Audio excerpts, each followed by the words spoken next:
All right, guys, those of us who have been in the off-roading community for a hot minute now know that there are those who are not in the off-road community that they really don't understand what it is that we do exactly. Hey, what's up, guys? Josh from Trail Built, and today we're gonna break down the 5 common myths about us off-roaders. So make sure and smash that subscribe button so that way you guys can hold on to the ride with us. All right, guys, you ready to go debunk some myths? Let's go.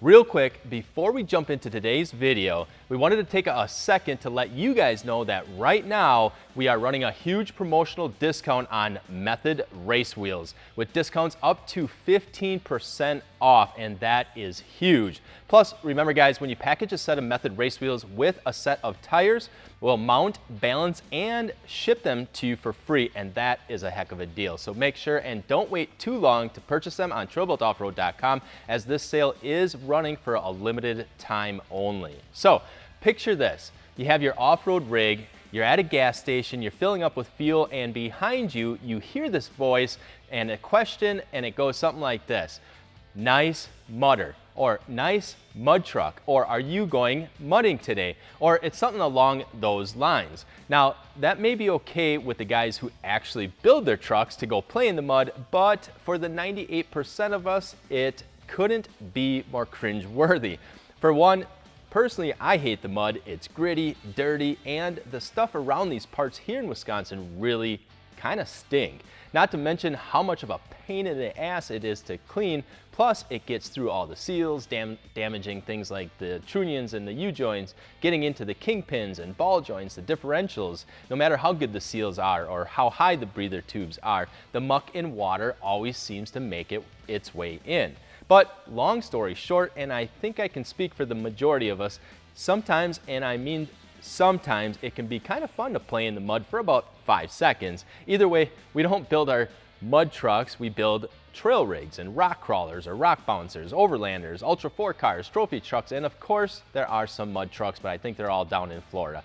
At least that's what I think of when I hear mud trucks. Or I think of the 80s square body Chevy on groundhogs, or the Ford Highboys with super swamper boggers and 16 inches of lift and a chrome light bar just peeking out above the cab. And for a majority of us, that's not what we run out on the trails. So when you see one of our off-road rigs, instead of asking us if we're gonna go mudding today or saying something like nice mud truck, say something like nice rig or nice buggy, or are you hitting the trails today? But for the love of off-roading, just don't think that we're all about the mud. All right, now that I got that off my chest, our next myth or misconception is that all off-road vehicles are Jeeps. Look, I get it, Jeep holds the market share and are the most recognized as an off-road capable vehicle because they've been around since World War II, but do all of us non-Jeep owners a favor and make sure and look what model it is first before assuming it's a Jeep. The Scout, it's not a Jeep.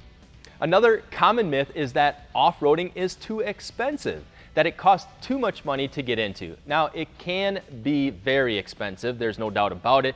By the time you're done shopping at trailbuiltoffroad.com, you can easily have spent thousands and thousands of dollars on a wheel tire package, a suspension lift, few accessories. But the truth is, if you don't already have a 4x4 vehicle, you can go out and you can find an older rig and can start wheeling that stock, or even find a mildly built older 4x4 for like, I don't know, 3 to 5 grand or so, and use that to get into off-roading, and then you can always build that up, slowly but surely. If that's a route you decide to go with, start with buying an inexpensive welder and some square tubing or round tubing to build maybe some rock sliders with, and maybe a skid plate for the fuel tank. Then build yourself a custom bumper and throw a rough country winch that you can pick up on our site. Next, I would build the rear bumper with some recovery points, and now, for not that much money later, you have yourself a pretty good wheeling rig for not a lot of money.